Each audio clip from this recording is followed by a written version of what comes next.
আমরা এসেছি সারা ভারত গণতান্ত্রিক নারী সমিতি ও গণনগর অঞ্চলের লোকাল কমিটির এই টিমটা।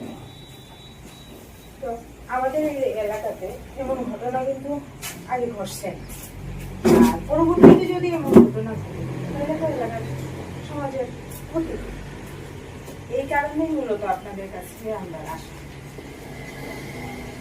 তো যদি এলাকাতে টহলদারিটা, পুলিশি টহলদারিটা একটু শক্ত করা যায় তাহলে মনে হয় পরবর্তীতে এমন ঘটনা ঘটত।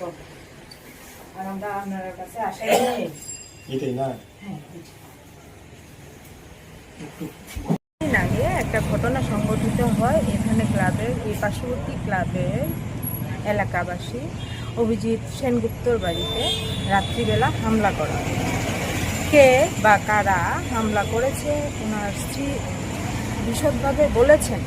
সামাজিক মাধ্যম কিংবা খবরাখবরে আমরা দেখতে পেয়েছি, সেটা বুঝতে পেরেছি। কিন্তু এ ধরনের ঘটনা অভয়নগর এই অঞ্চলে আগে ঘটেনি। পরবর্তীতে যাতে এ ধরনের ঘটনা না ঘটে তার জন্য আমরা এই আউটপোস্টে এসেছি। ওনারা যাতে এই ঘটনার সুষ্ঠু তদন্ত করেন এবং আমরা ওনাদের কাছ থেকে এনশিওর হতে চেয়েছি যে ওনারা সুষ্ঠু তদন্ত করবেন। ওনাদের সাথে আমাদের কথা হয়েছে, কর্তৃপক্ষ বলেছেন যে এই ঘটনার সুষ্ঠু তদন্ত করবেন ওনারা। এবং